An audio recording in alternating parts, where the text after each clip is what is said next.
Another beautiful, wonderful morning to say hello, arsonist. Hello, Sarah. How are And you? another one. Sorry, you set me up for that. I'm just coming with the song lyrics at the top I love today. it. And I another love it. one. That's I a love it. DJ Khaled. Anyways, yes, hello. Hi, how are you? I'm a complete professional person.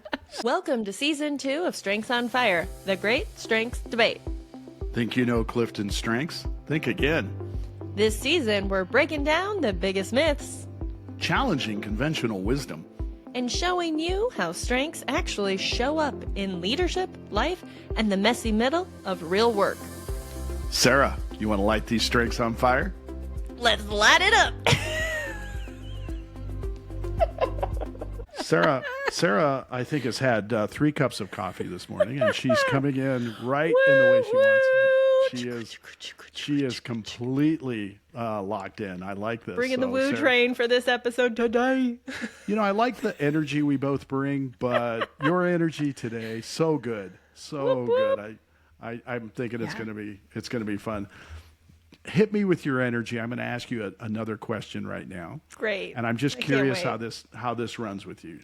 You, and we talked about this on I think a couple of episodes ago. You are stepping into more large keynoting and facilitation, and out of the, maybe one-on-one or smaller group part. What difference does that make for you and your clients? How you approach it, or how your clients see it? Oh, so interesting. I would love to know how my clients see it. I don't know. How do people see it? Please leave a message, send me a DM. Because as you're saying that, I almost want to be like, don't tell people that. Like, I'm still working with small groups and I'm still coaching, Like, I don't want them to think I'm not coming for them anymore. Right. For me, I think I've said this in the past too. It's all about following my energy. I believe I do this work. I'm a Clifton Strengths coach because I strongly believe every human being deserves to experience excellence. And the way we do that is by doubling down on our natural talents. I truly believe that I have a talent for public speaking. Now I'm sweating saying that because it sounds a little egotistical and like scary. And then also, if you see me public speak, you might be like, "Do you though?" Do So you? I'm a little like hedging my bets now. But really, when I'm in front of large groups, I feel on fire. I often will tell people I feel like I black out when I'm up there, and it's just like some other person takes over. And so I want for myself to experience excellence. I want to move in the way that is scary and is stepping onto a bigger stage that is intimidating, but challenges me in new ways.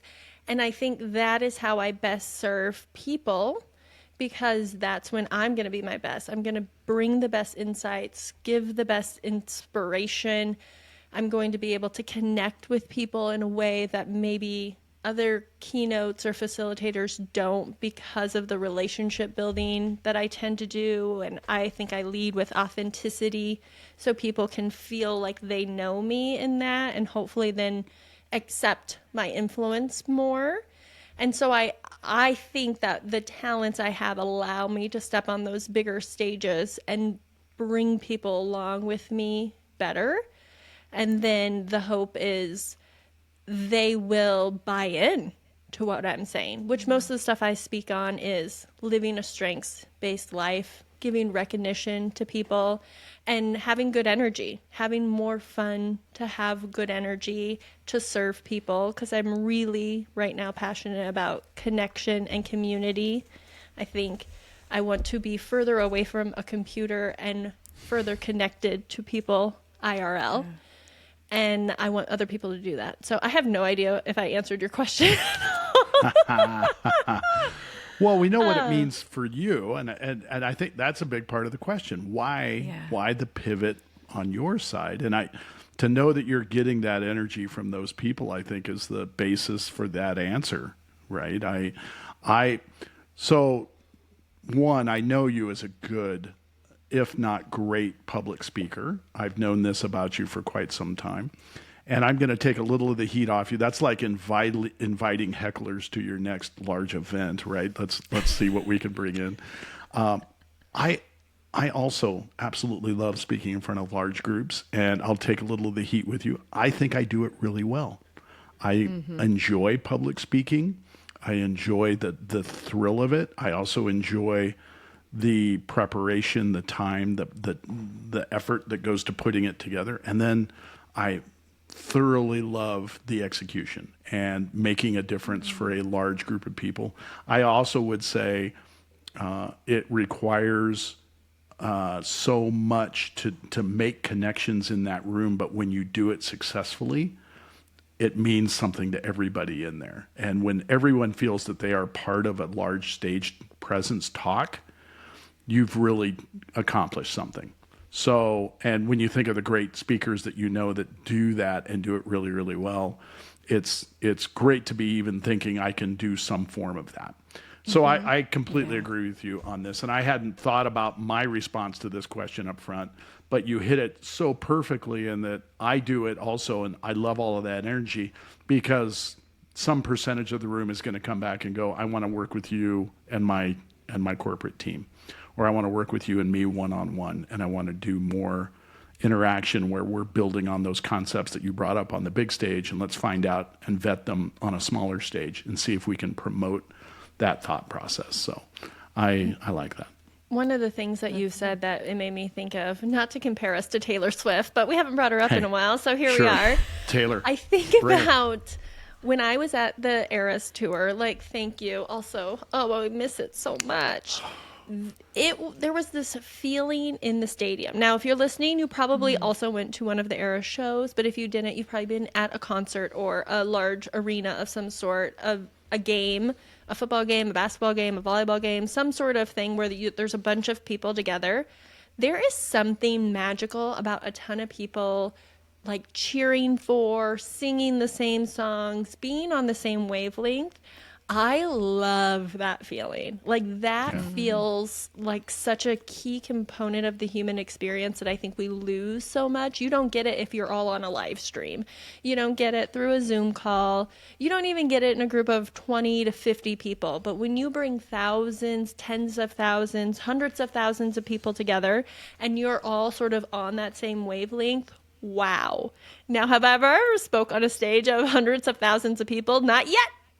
But if I could bring people to that feeling through speaking that Taylor has brought to me, I've made it. So we'll see. You've done it. And like you, I've approached the 1,000 number for events. And as you said it, I think, again, so well, when I get to the end of that, and I've had some small part in bringing that together and all of us moving in a direction, it's the honor you feel at having the trust of the people in the room. And you didn't win them all over, right? Somebody was sitting somewhere, not totally in, or something happened. But when you meant so much for so many of the group in it, I think elevates the conversation to become, even in those smaller groups, it really helps them understand the passion that you bring to it. And I know you bring it because I've seen you do a lot of speaking in group event. And once they see that passion, they think, I want that. I want to have some part of that in my corporation, in my relationships, in my life. And I think that's where that tie-in comes together. And I think this is a great tie-in to our topic today. Can woo be annoying? Well, and hold if on. you found I think like Rachel was about to say, wait, Rachel, what was that? I think you were about to dive in on this. Hit me. I was, but that's okay. Sarah, he should just let you keep going. I was just going to say, I think it was really interesting to listen to the two of you because of our topic today. I can see myself in some of what you both were sharing about loving the energy of a big stage. But what was interesting, I was sitting here and thinking for all of those minutes about how my business has gone the other direction in the last several years. Instead of stages and large group events, I've started to focus more on smaller teams and one-on-one. So I'm at a disadvantage. I don't have your all's 34 in front of me, but I've been thinking a lot about this same topic lately because for me, when the group gets too large, I feel the woo energy, but I lose my maximizer loses the ability to know, like, did I capture everyone in the room or not? Where I've kind of figured out kind of where my sweet spot is to woo a room over the last few years, and where I and the group gets the most energy.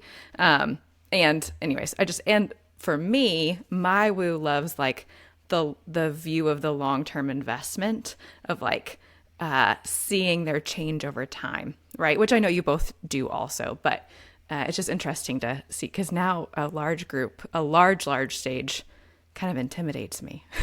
It didn't used to, but it does now. And that is a great example of how woo looks different for everyone, which we're going to get into today. Absolutely. And I think the way that Bill and I were talking about it is sort of gratuitous woo on stage. Everybody come and see us. It's amazing. Our energy's contagious, babes. Here come the hecklers. Here they come. Right. It's like going on the internet and saying my network is impenetrable. Good luck. And then waking up the next morning and all your social media has been hacked and your photos are out in the world. So yeah. That's right. Well, that's what we're doing. We're getting in today about can woo be annoying, and we've got 3 woos in the room. Leave it to 3 woos to not invite a non-woo to talk on this subject.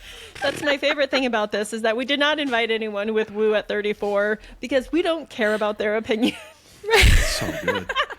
Well, who but people with woo would know how annoying it is. Let's right. I mean, it is possible others might have a different absolutely have a different perspective about how annoying it is.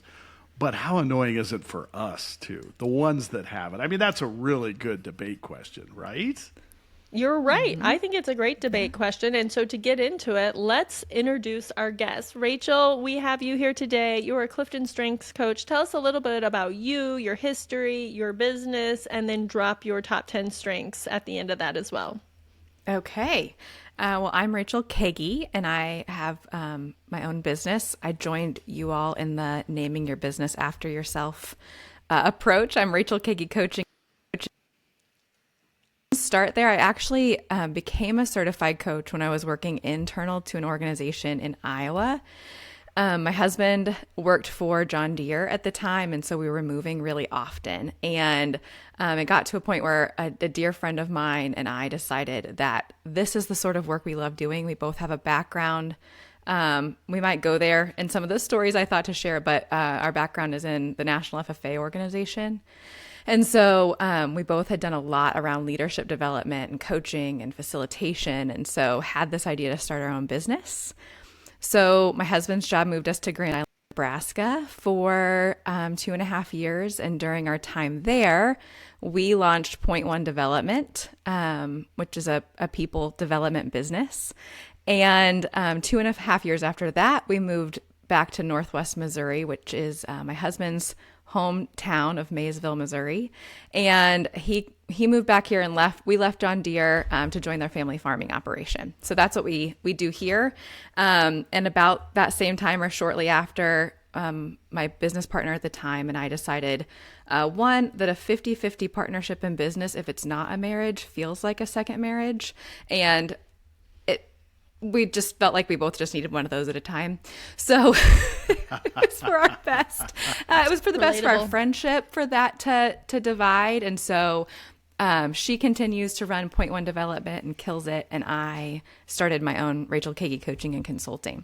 Now, what I failed to include in that is that in the end of 2013, I attended the Gallup Accelerated Strengths Coaching course, and then finished that certification in early 2014. So I've been around doing this for a long time, and early on that looked like a lot of teams and large groups and stages, and now looks a lot more like executive and management coaching, and then coaching the teams of those executives and managers. So that's what I do now.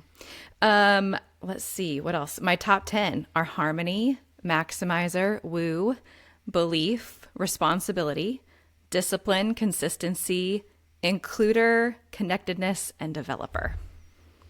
So you're She hitting only us. cheated down at the sheet when she got to connectedness. I Very did. well That done. 9 and 10, I have to remember. Yeah.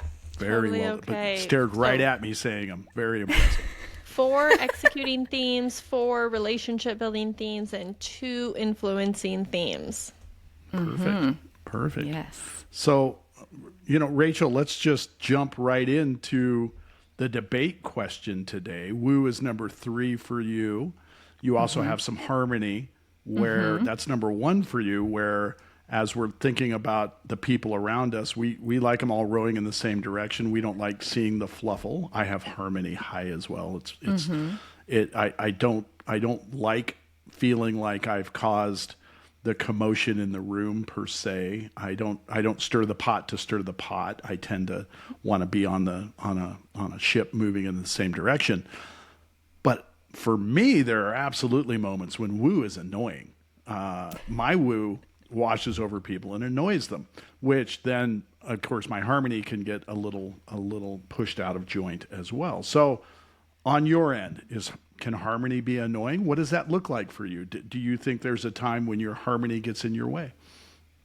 My harmony or my woo? Oh, I'm sorry, your woo. I'm sorry, your woo. I mean, we can talk I was either like, one, but Bill, you're just Yeah. changing the Change the topic of our I just threw podcast it here. totally sideways. And if you think your woo gets in the way, does your harmony get fluffled in that way? So, totally. Yes. Funny is I was interested to see if either of you took a different position, because I feel like the debate is short from my point of view, because yes, I think sometimes it can be annoying, especially when I'm not in a place of health myself, like I'm not at my best, or depending on the strengths of the other people involved. We can go there as the conversation evolves, but I've got some stories, especially from when I was younger and my talents were less mature. I was less aware of the gifts that I had, and they ran me more than I ran them. I was called out for my woo a couple of times. True. That really stick true in my for all of memory. us. Yeah. Do you want to share any specific Hit me. examples Sure. right now? Yeah, sure. So I mentioned in my introduction that part of my background is in the National FFA organization. And I had the opportunity at 18 years old to serve as a state FFA officer from Missouri. And at that time, the So, organization... Rachel, hold on one Yeah. second. I'm going Yep. to interrupt you for a second. So, you're saying FFA Association, correct? And Rachel for our arsonist, the 3 of us shared an Uber ride to the airport from an event recently and talked. And then Rachel and I were in a different terminal than you, Sarah. So, we actually went and had dinner and Rude. hung out and talked. FFA does not stand for Future Farmers of America. Is that correct, Rachel? Correct. That's what the acronym originally stood for. But in, I believe, the late 80s, they changed that, and it's just the National FFA organization. Most people still know it as Future Farmers, but Okay. that organization you do not have to have any interest in a career in agriculture to find some really cool ways to get engaged in that organization. But Yeah. You Yes. laid that on me at the airport, and I've always called it Future Farmers of America. So thank you Sure. for that. And Yeah, you were absolutely. moving through on to becoming an officer for FFA. yeah, that's okay. So I was serving as a state officer, and the organization had these like regional conferences. So officer teams from like 8 different states would get together for a leadership summit. And at that stage in my life, that was my first exposure to strengths. Was our team got to take the assessment. We had a very large team, but it was the first time that I had some powerful language to explain who I was and where I shined, but also understand why people were different from me or didn't think about things the same way. But something about woo being named for me like lit it up even bigger. And so we went to this regional conference. I'll never forget it. And this has been 20 years ago. But my woo wanted to know every single person in that room and wanted them to like me. Right. And so it was like really on fire, and I was working the room and I felt awesome. But we had these separate meetings with just our team. And I'll never forget that. Now I know my harmony picked up real quick on the fact that another team member had a problem with me, and it caught me completely off guard. And so afterwards I stopped him and I was like, Alex, what's going on? Why? I can tell you've got an issue. And he called me out and he said, you look so fake to those of us that actually know you. Like you're trying way too hard. Cool it. And that has sat with me for 20 years, right? Like recognizing that. You still know it now. You still quote it. So. Yes, exactly. But it was a call out of that woo in overdrive, right? That it was driving people nuts because I was just trying too hard to be liked, to win everyone over, to know everyone in the room, instead of being just kind of comfortable in my own skin, which is where I think woo kind of helps and is a superpower for me today. But so anyways, that example from 20 years ago quickly popped in my mind when you posed the theme for the day of is woo annoying, because I was told so once. Yeah. Well, and I think you bring up a great point. That story perfectly illustrates how woo can be a shapeshifter, right? Totally. We can, when we are especially in our element in a big group of people with woo can sort of shapeshift or become chameleons to win others over. And so it's like, what does the room demand of me? What do I think this person will like? And I'm going to bring that out. And then when I turn and look at this person, they need something else. So it's this superpower because it has this ability to read the room. But if you're not mature, like you're saying, if you haven't invested in it, if you don't know why you're reading the room, what the purpose is, who else you are, what are the themes you bring, and you just go in there with woo in the driver's seat, you can get that phony or fake facade or appearance or perception from other people because they see you. Especially, I love that it's like someone knows you, who you are, and they see you kind of shapeshift for every person. Yeah. And yeah, that could be so irritating for people to say, like, why are you being so fake with everyone? This isn't who you are. You just want everyone to like you so much that you are changing who you are in order to bend to their favor. Yeah. I read this a bit too as I'm going to be in a room with people and new people are going to be cycling through, or some of the events we go to and things are happening. I look at this almost from a military term as a target-rich environment. So for me, everybody cycling in is someone I want to woo it up with a bit. If I get to that spot, we've talked before that sometimes I don't want to go to those events because I know the energy that's going to take. So I want to back out of that, or I'll stay. Totally. I'll go eat alone tonight or something. But when there is that constant influx and I want to do it, I've caught myself over time shortchanging the people I'm already spending time with. So I will be communicating and talking and laughing, and somebody will walk in and I'll say, "Oh my God, I really have to talk to them. I'll be back." And 100%. Yeah. how often do we tell the people right in front of us, "You mean less to me than the person I'm going to go talk to right now"? Yeah. Yeah. And I'm not meaning it that way. Clearly, my woo is just, hey, you have a moment. It needs to change. But that is the message I'm sending. And I've had to become very conscious to change that attitude, that action. Yeah. I don't know if you remember, Bill, but at that event where we all Ubered away from together, you and I ended up sitting before dinner one night out in the hallway in those, fun seats. And I kind of said, like, normally my woo wants to be like right in the middle of the action. But today, that way it was a really interesting event for me to notice, well before I ever knew this was going to be an option on our calendars together, but to really notice how my woo has matured and how it's been honed over the years. Because in previous years, even a year ago when I went to an event like that, I had this need to be known by everyone in the room, even if that wasn't realistic or necessary. And this year I went with a very different focus, a very different intention. And so instead of trying to stay right in the middle of the action all the time, right, there was a couple times where I went away and went back to my room and took some time to like restore my energy so that I wouldn't come home completely depleted, because woo can look like that too sometimes. But it's become more targeted over time so that I try not to do what you just described, Bill, because I've been so guilty of that too, of it kind of skipping around to make sure I've hit everyone like a butterfly in the room instead of being more intentional and winning over a smaller group or having a more meaningful conversation.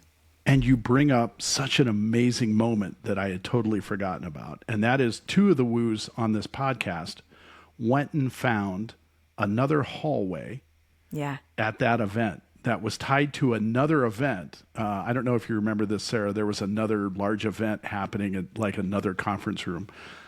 Rachel and I found each other sitting near that event to get away from the moments, the interactions, the constant flux of people I need to talk to or I feel I need to, and be next to, I think it was a pharmaceutical event that we knew nobody, and we were sitting down there eating quietly, just like, oh, we can talk to each other, but let's not, you know, we don't want to be in right at the tables with everybody else. So it brings up another great element to woo, which is not only can it be annoying to others, which is what I think we keep highlighting, it can be annoying to us.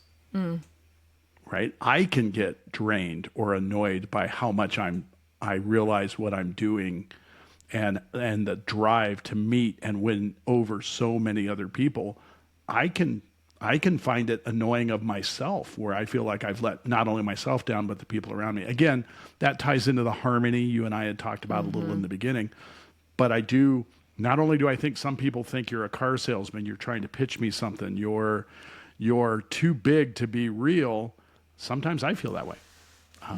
And I'm curious, do you find that you're annoyed by your woo? Sarah, I'll start with you. Do you find your woo annoying as well? Well, I will say 90% I love my woo. I think it saves me.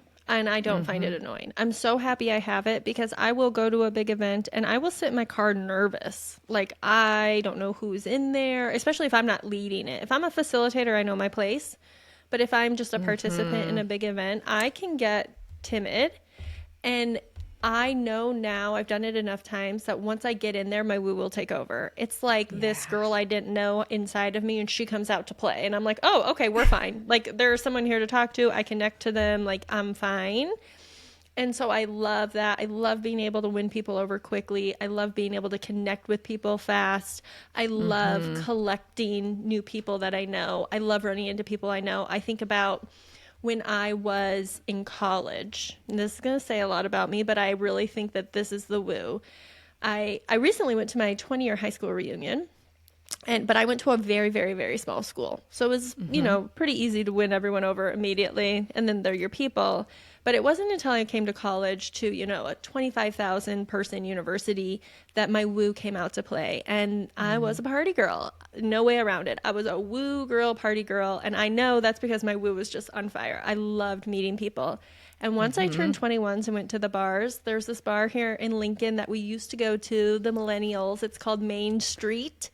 And it was our first stop every night when we would go out.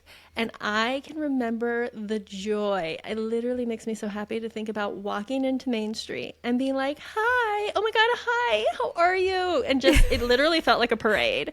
I'd be like, that's my girl from English class, and that's a friend from last year, and that was my old roommate. And the joy it brought me that I knew everybody and could hug and handshake and walk by and just do that. So glorious. And I love any time I'm in a situation where I feel like that, like, ooh, all these people. But there is that 10% that is annoying. And for me, how it shows up is there are people that I want to maintain long, deep, continuous relationship with. And that's really hard for me. I'm so good at collecting people and friends and always replacing who I want to talk to with the next new shiny thing that I will let people go. I hate admitting this. It doesn't sound like a good quality or trait to have. But for the people who are like my best friends, I have to try really, really hard to remember to talk to them, because regular communication, regular seeing people, that's how you maintain a relationship. And that is something I have to work hard at. And I have to find tricks to do it.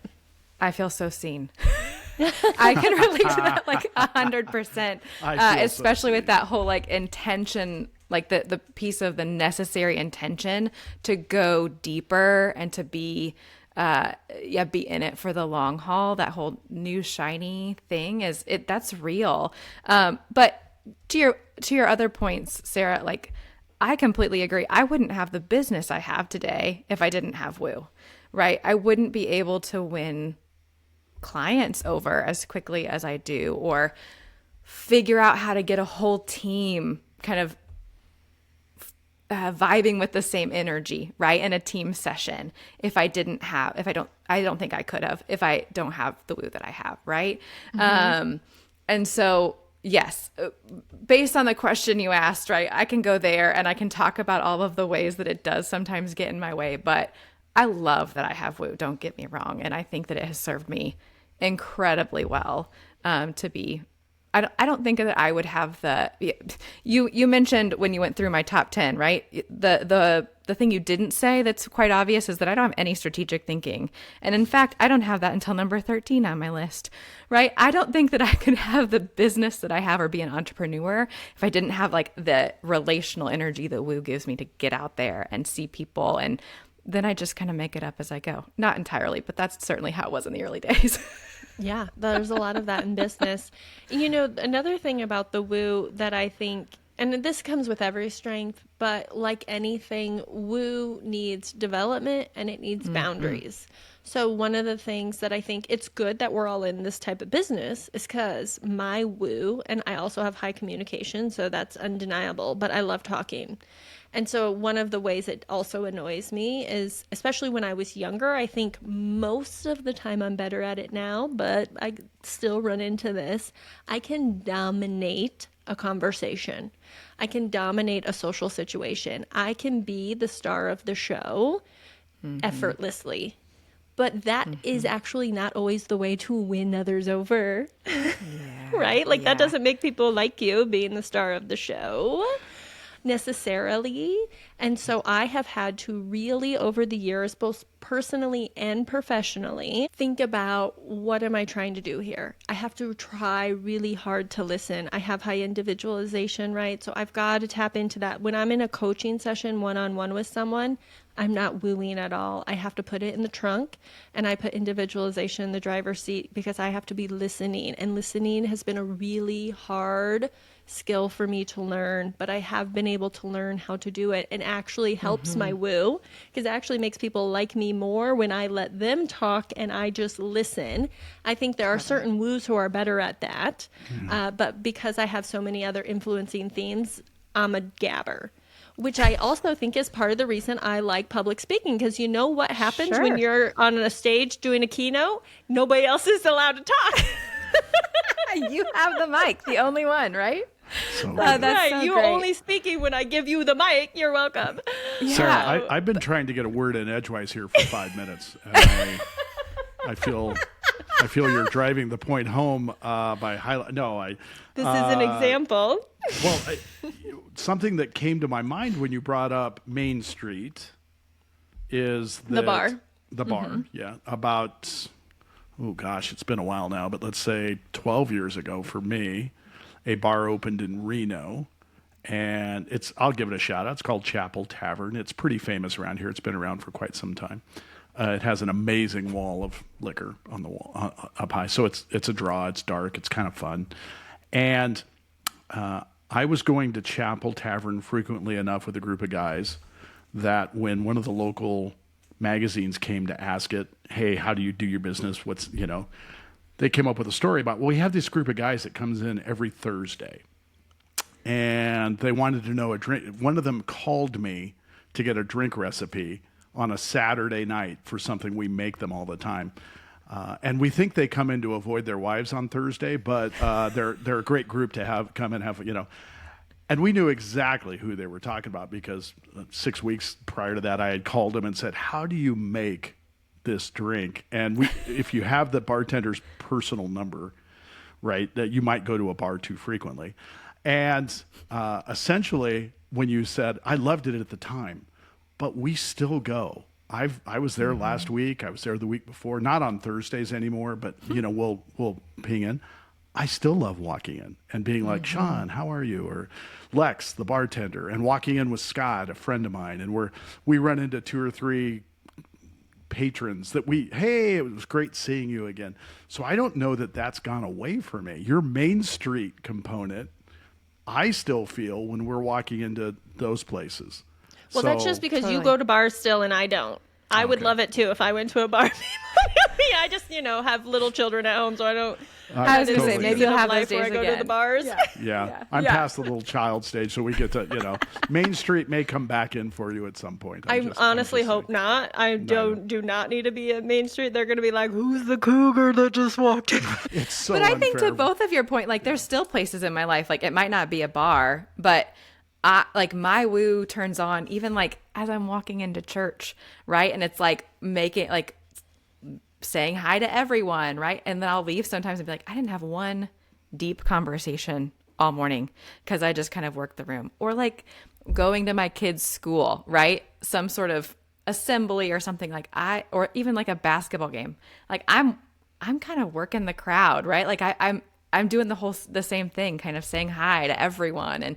And I have a really wide network. And I find myself like choosing to be involved in things that help me get to know the most people, right? Like that are going to like help me have the opportunity to network a bit more, have a wider reach. I don't tend to stay involved in things that are very small and focused on a small group of people for very long, for better or worse, right?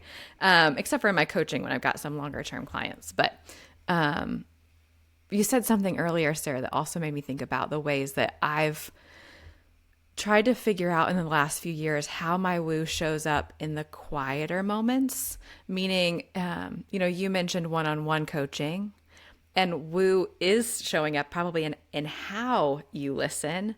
And I think I do the same thing. Like I was noticing, again, same event, right? That we were all at. When I sat down at a table with people, it was important for me to have made at least eye contact with every person at the table before the day kicked off, whether I'd had an opportunity to actually verbally say hi or not, to kind of have that moment of connection and feel like I had at least started the process of winning them over. I'll be in a room of people, whether it's with a client team or our Sunday school class at church, where I'm making eye contact and reading body language and thinking through whether or not everyone is engaged and won over, not even necessarily by what I say, but just like by being a part of the group that we're in, if that makes sense. I'm also super aware, I've noticed about, and this might be the influence of some of my other themes as well, but in thinking through how I tell stories or what stories I tell to make sure the most people feel won over by them. So like, as an example, our group at church, our group that meets before the sermon, right? They call it Sunday school, was mostly couples. And then in the course of about a year and a half, one woman lost her husband in a really tragic accident. Another went through a really nasty divorce. And suddenly, anytime examples that were coming up or stories we were sharing that were like heavy on marriage felt very tender to me. Like I was just very aware that we're going to lose people here if we're not thinking about our language being inclusive. Now, I do have includer number 8, so that's probably where I was coming from too, but I also see my woo in that to make sure people stay won over and want to be a part of what I'm a part of. Does that make sense? Yeah. Resonate? Yeah, I can completely. also hear, I think, your connectedness. I feel like Yeah. you're really good Sure. at connecting the dots with the people of like what they need. And That- and knowing how that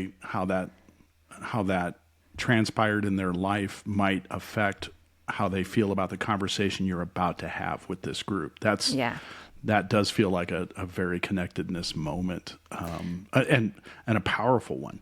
Which is so interesting because I would have told you a year ago that I wasn't sure I claimed my connectedness, but for a whole number of reasons in the last year, I finally like own it. It's very obvious how it shows up for me. But I'm a in year there. or Yeah. so ago, even though I've had these results for, more than a decade, that one really annoyed me. Really But now I annoyed see me. it and own it. Yeah. So good. Well, I want to pivot back a hair here Sarah, you said when I was younger, I was going to do these things. When I was younger, I used woo like a flame for outside on a night on a hot summer night, so that people would be drawn and we would do things. And then I would use all of my other themes to curve them out of my life. So I was pretty much an asshole for a big chunk of my 20s and 30s where, hey, this is fun. Let's get, you know what? I don't like you. Or, oh no, I don't like that part of you. You or, have that relator. I think it's so fascinating to have woo and relator together. I think you don't see it that often as a theme dynamic, and I think that's where I think this comes up for you, is like this budding, bringing people in, but then holding them to a really high relationship standard. Yeah. And talking to our fellow arsonists that are listening to the podcast, especially our younger ones, if you're listening to this and you're under a certain age, I mean, I'll talk about my age. I'm 59. It's fine. Let's go way back. So, and if you're younger and you're thinking, I have a superpower of making this connection, or if you know your strengths and woo is there, just think about how those other themes play into woo and how you might be using them. Sarah, for you, it was, I'm going to be really radiant walking in. For me, it was much more selective. I would draw it in and then cull it out, which, to be honest, a lot of people were like, oh, he thinks his crap doesn't stink. He has that attitude about him where, oh, either I like you or we're not going to communicate. And that was fair. I own that. That was a chunk of that. So as a younger listener, or even a listener of an more age that still finds yourself thinking of that or how that happened, Rachel, I want to ping that back to you. We're talking about your woo now and at the recent event, how you and I met elsewhere. How do you think your woo has evolved from a younger Rachel to a current Rachel? Oh, gosh. Well, I think it's some of the things that have come up here, right? That it was a lot of what you're saying, Bill, the same thing about I wanted to know everyone, right? When I was in college, I wanted to be involved in the things that would frankly make me most visible, right? And that didn't create long-term sustainable relationships. There's a group of friends that I was a part of, but not as deeply invested, and they still get together today, and I will see that they're hanging out, and I'm like, oh, I missed out on that because I didn't invest in it at that age, right? Like I made some missteps there. They didn't do anything wrong. I did, right? So anyways, I think that there's some ways that it's matured significantly past that point. I also think, Bill, you talked about your relator and your woo kind of being that selective, that pull and push. Sure. My maximizer can do that with my woo a lot. And so I've had to figure out how to allow the selectivity of my maximizer be an asset and not a detriment, right? Meaning, how does it help me be at my best and show up to win people over in an authentic way and not in a way that makes people feel like they weren't part of the in-group for me, right? Yeah. So I'm trying not to do the whole, like, while I'm in a conversation with you at an event, also scanning the room to see who else I might really want to be in conversation with, right? Which is certainly what it looked like earlier in my life. I'd go to a networking event, but I'd be kind of scanning the room for who the most important people in my mind were to know and win over there. And so you and I might be in the middle of a conversation, but if I saw someone walk in that was on my list, right, I kind of drop things in the middle of it or find a very awkward way to leave the conversation to go seek out that person. And so now, I mean, I'm not saying that never happens anymore, but it's some of the things that I've mentioned here about it showing up not only in the big ways that make me, that where I can turn on the energy and be the center of attention or the life of a party, but I have also found ways that my woo shows up in small ways and more quieter ways that helps me win people over for the longer term, right? And not just the flash in the pan at an event. Does that make sense? Did that answer your question? Yeah. And I think it's really interesting because I'm actually a little jealous of part of that woo of yours. Because, we have ourselves thinking deeply about our woos. And while, yes, we know if you're in conversation at a networking event and you're scanning to look for someone more important, that's like a faux pas. We should not be doing that. It's rude. It makes people feel not important. But it tells me that you had the tenacity to go talk to the most important person in the room. I almost find my woo holds me back. And I will explain, there's that winning part. If I go to a conference and there's a speaker, like the event we were all at when Janine was up there, I thought she was phenomenal. I loved her. I did not go talk to her. I did not go introduce myself to her. And I do that time and time again. If I am thinking I don't know what to say to win that person over, I will not go talk to them. It holds me back. Even though maybe in that if I would have ended up in conversation, we just happenstance sit at the table together and it's natural, I could have rocked it. I know it, right? But I will only go for these like big far reaches, the most important person in the room. I get so afraid that I will not win them over that I don't even try. And unless I just happenstance end up with them, that we have a common friend, someone introduces me to them, I'll turn it on. But yeah, I will let it hold me back. And I've heard from another coach before who had high woo. She would say if she had a client or a potential client that she didn't think would accept her proposal, she would never send the proposal to them, for fear that they wouldn't like her. And she realized it was her woo. Her woo was so afraid to not win the client, it would never send the proposal. And I think that's such an interesting like saboteur of woo sometimes with us, because if it's like, if I can't win, I'm not going to play. I think woo being annoying for you. Again, we brought up, when is it annoying for you? And right there, if you're spotting the saboteur side, I've always used it as the flame to go talk to the most important person in the room too, Rachel. I want to make that connection, right? But then do we click? Because if we don't, it's okay. Goodbye.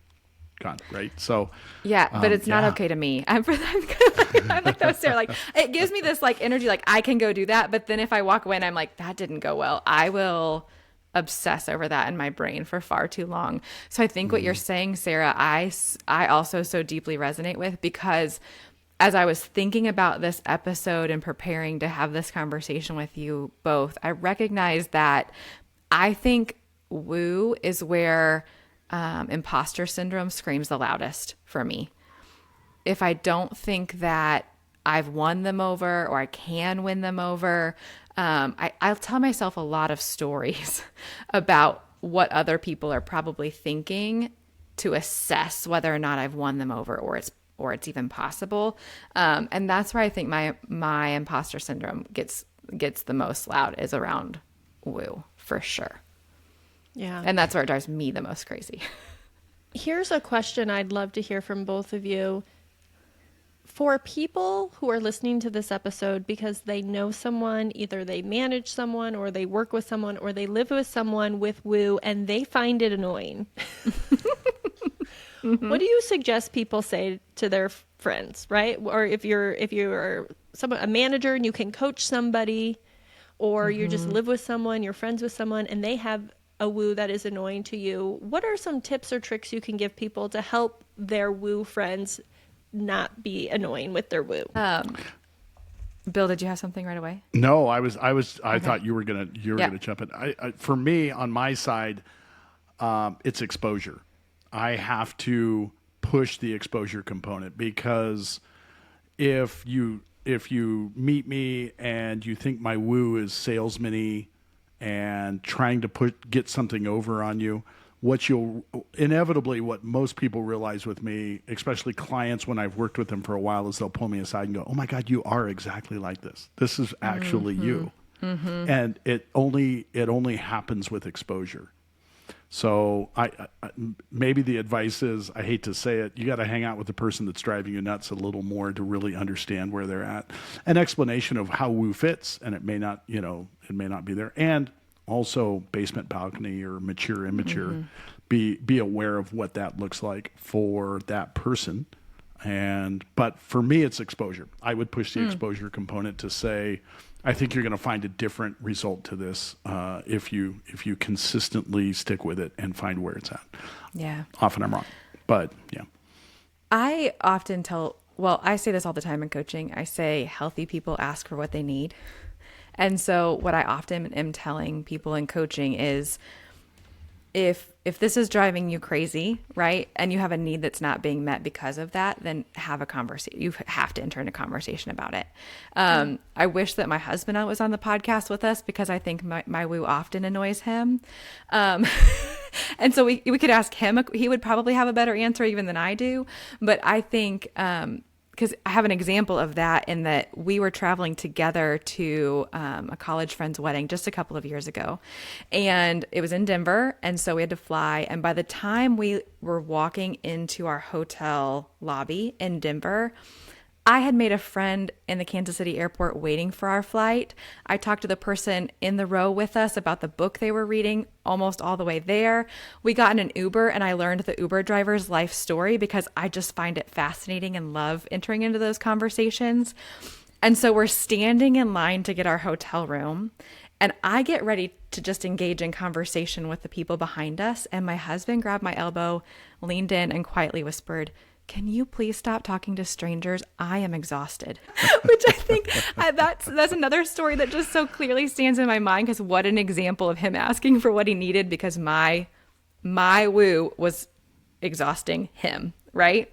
And we couldn't have done that earlier in our marriage, but I just think healthy people ask for what they need. And so often when we are in that woo mode, we don't know. We might lack self-awareness sometimes, especially if we're not in a place of health, to recognize how it's impacting the people around us.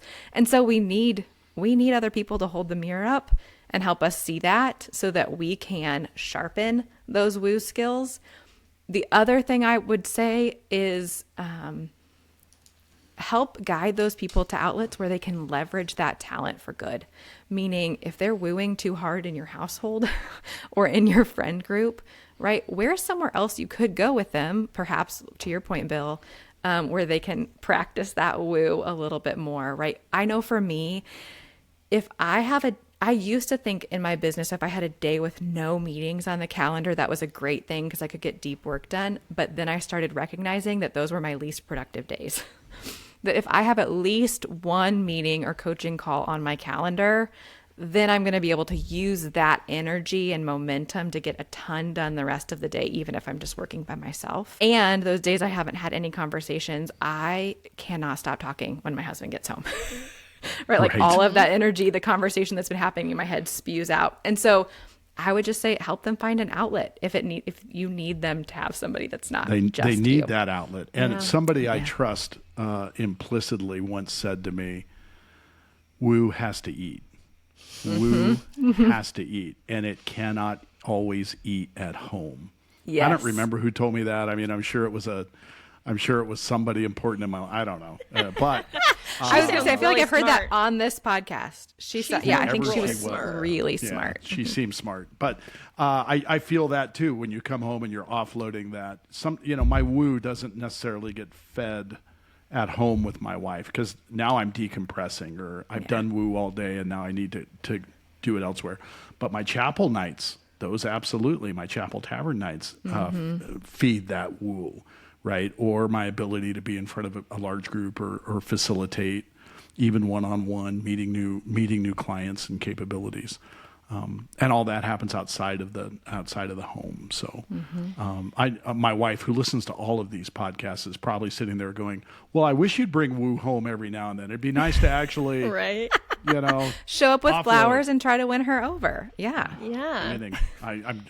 Winning is that opening word. I'm trying. So I'm going to go to our LinkedIn poll, but one of the things that just came to my mind that I feel like will be a great soundbite, so I'm going to say it out loud on this podcast, is when you have woo and you really get to use it, I feel like that woo is intoxicating.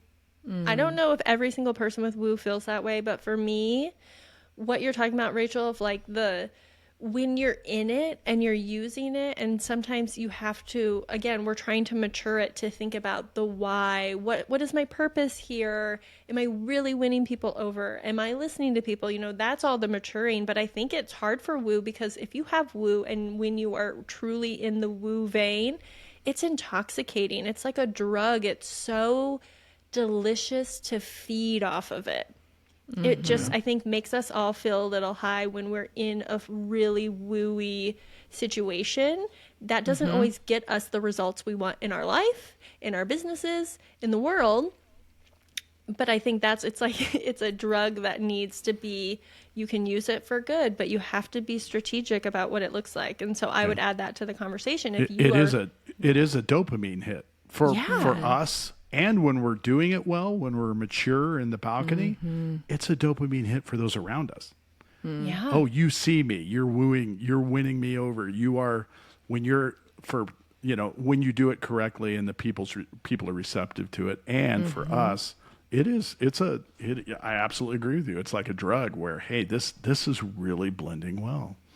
And I'm always afraid. I've met people, when you're with them and you're in their vortex, it feels so delicious and wonderful and amazing. And then if you're not in their vortex, you're like, oh, it's so lonely and dark over here. And I'm constantly afraid I'm that way with people because of my woo. I'm afraid that when I got my lens on you, it is that dopamine hit for us both. And we're vibing in this energy and we're here together. But the moment I turn it on someone else, you're like, hey, I thought we were friends. We were really vibing. What happened? And so I feel like I'm constantly trying to remember to not leave people in the dark, to don't just drop everybody and turn that onto other people. And it's a personal challenge. But I want to go to my LinkedIn poll. So we asked people on LinkedIn, how do you experience people with high woo? And I must have a lot of high woo people on here because 42% said they love their energy. 25% said fun, but sometimes too much. 25% says it depends on the context. And 8% said I need a nap after. And some of these comments are really good. So Laura Lynn Horse said, I'm so looking forward to this episode. As an introverted woo, I sometimes struggle with the need to connect and the need to recharge. And this is a common misconception that I always point out to people. People will assume if you have woo, you're an extrovert, which means you derive energy from people. Not true. Just like Laura, you can be an introvert, which is deriving energy when you are alone and still be a woo. And I think this just gets confused in people's minds all the time. Woo is winning others over. You want people to like you. That does not mean that being around people all the time gives you energy. Any thoughts on that? No, very well said. I'm an E on the Myers-Briggs, so it says I'm an extrovert. But if you really look at it, I'm really close, right? It's actually I'm right on the line or a little above it. And we've talked about this several times. I sometimes know I don't want to expend that energy, so at those moments, I feel introverted. I feel like now I am retreating or coming back to myself. Those moments when my wife and I just chill and relax mean a lot to me because I've spent all day being extroverted. So I might need some introverted time. I completely agree with the sentiment of it's a mistaken component for woo often that people think you're just always fueled by other human beings. Sometimes being in a crowd of quiet people, winning them over is being quiet. Yeah. I think that's what makes the assessment so great is that when used well, it helps us understand that none of us are just one thing. My woo might be very dominant in certain moments, but it is sharpened and tempered by the other talents around it. Right. And so my woo looks very different than yours, Sarah, because I don't have as many influencing themes as you do. Right. And so sometimes it does look a little quieter, I prefer a smaller group of people to win over now. And I do need sometimes some energy or some time alone to recharge and replenish that energy so that I can go out and bring that woo energy that I want when a bigger group requires it. So I love that idea. And that's why I love this assessment is that none of us are just one thing. And our other talents are what help bring context, not to use another theme name, but relevancy to how that woo shows up. Really well said. Now we need to know more about Rachel's firework moments. So Yep. tell us, it can be woo, but it can be any theme. When have your strengths put you in that firework moment where things are all shooting on all cylinders? Boom, boom, boom. Oh man, that's such a great question. I think it's oftentimes it is in those team sessions where I can't think of one specific moment, but well, maybe I can. I was with a team there was kind of some underlying tension about change that was getting ready to happen in the organization, but no one felt real safe to express why they were feeling discomfort with the change. And so I love those sort of environments because by that point, when I can start diagnosing that, it's usually my woo's already been in effect. And so I've won individually the room over. That's why I prefer smaller rooms. And then my harmony and maximizer can show up to kind of address the elephant in the room and create a safe environment where people feel like they can share what needs to be said. I think a lot of that has to do with my belief too, because in any group session that I do, I kind of start with a set of shared values that I start with some, I ask them to contribute. So we've kind of got a guiding principle in the room. And I love those moments where I can help us call attention to the elephant in the room and address it and not just ignore it or keep sticking it in the corner. That's where my strengths really are on fire. I love that. Yeah. You can hear, I love how you've narrowed down this smaller, mid-sized group that you can really wrap your hands around and win them on an individual level and then come in and elevate them with your other themes. I think that's really powerful. And you can hear the self-awareness that you have clearly worked on to get yourself into that sweet spot to experience your own excellence, to be able to bring out the best in those groups. Thank you. Yeah. Now I have to ask you, when have they come Yeah. into a dumpster fire moment? when's When did they the- backfire and When's get in the your bad face? one? When did the firework light a dumpster on fire for you? Yeah. Well, I kicked us off with a story about, being called publicly annoying. So that was certainly a dumpster fire moment, I think. But I also know, so I've got maximizer and responsibility in my top 5. And I had the deep privilege of going through the accelerated coaching course with Al Winsman and Kurt Liesfeld as my facilitators. And I'll never forget, Bill, I think we were even eating together when I told this story too, that Kurt came around and we shared those maximizer and responsibility in our top 5. And I'll never forget him saying, watch out for those. We can be a bit of perfectionistic procrastinators. And that was another one of those I feel so seen moments, because I can really get in my own way or kind of become a dumpster fire when I want everything to be perfect, but I've overloaded myself with responsibility. I've kind of hit that point and was near burnout at the end of last year. I had taken on way more clients than I should have, in addition to several volunteer responsibilities. Oh, and I have 3 kids at home and we have a farm, and I was drowning and I wanted everything to be perfect. And so I kind of had to start saying a lot of very hard no's and quitting some things, which I'm not good at. And so it kind of was a dumpster fire for me. I didn't feel like I was serving anyone well at the end of last year.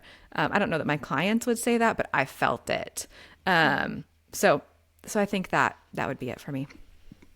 I love that awareness around the maximizer responsibility. Wow. The wanting it to be perfect, but taking on too much. Or procrastinating too, then. Ooh. Yeah. I'm surprised how many people, when we've come up with the dumpster fire side, have used maximizer as a possibility. So I'm thinking that's a future question on our end. Something we might have to put in the mix, Sarah. So Yeah, you're right. yeah.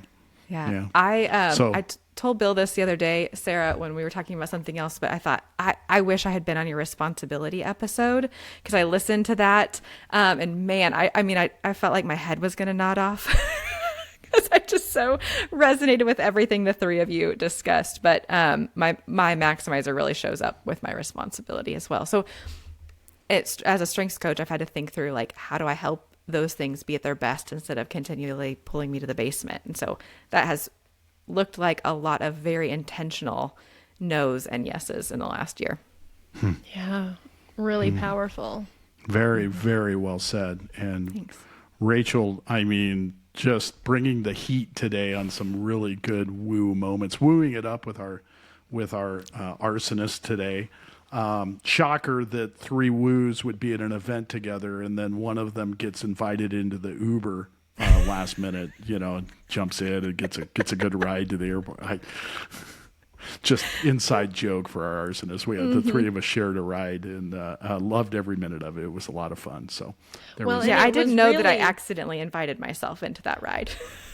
You didn't accidentally invite yourself. I totally invited you. Bill and I Yeah. always had plans to go to the airport together, and then Rachel's like, "Well, I got to go at the same time." I'm like, "Great, let's go together." Let's and then go. I'm like, "Hey, Bill, Rachel's coming with us. Meet Rachel. She's coming with I us." was like, cool. He We was got another like, woo. I I've don't already know- met her. This is don't- great. I don't know if our Uber driver can handle three woos in his car, but I think he did all right. He got us there safely. he got us there. Yeah. Yeah, let's just say we were talking the whole time, and now we're making podcast history because we did win each other over. As well as the other arsonists, hopefully. We won one or two back. So, all right, Rachel. Well, thank you very much for coming on today, sharing your insights around woo, but also where that harmony inflection comes in, right? Talking about all of the responsibility and how much you felt that, and some tricky moments around the maximizer too. Those are all really valid, really valuable moments, and thanks for coming on the show today. Thanks. My honor. Thanks for having me. So good. And with that, we are going to sign off today, move on to the next one, and we will talk soon. Bye. Thank you for joining us on Strengths on Fire. If today's conversation sparked something in you, be sure to subscribe, share, and leave a review. We're here bringing you fresh insights to fuel your growth and ignite your potential. Remember, your strengths are powerful, so let's keep the fire burning. And if you're looking to transform your organization through strengths-based strategies and coaching, reach out to Sarah Collins, founder of Collins Collective, or Bill Dipple, founder of Bill Dipple Strengths Coaching. Connect with Sarah at wearecollinsco.com, follow her on Instagram at SarahCoachCollins, or email her at sarah@wearecollinsco.com, SARAH. You can reach Bill at BillDipple.com, Bill, DIPPEL.com, or on Instagram at BillDippleCoach, or email him at bill@BillDipple.com. Please note the opinions, views, and interpretations of Clifton Strengths expressed in this podcast are solely those of the hosts and the guests. They have not been approved, sanctioned, or endorsed by Gallup in any way. Until next time, keep your strengths on fire and let's light up what's possible together. Bye, Bill. Bye, Sarah.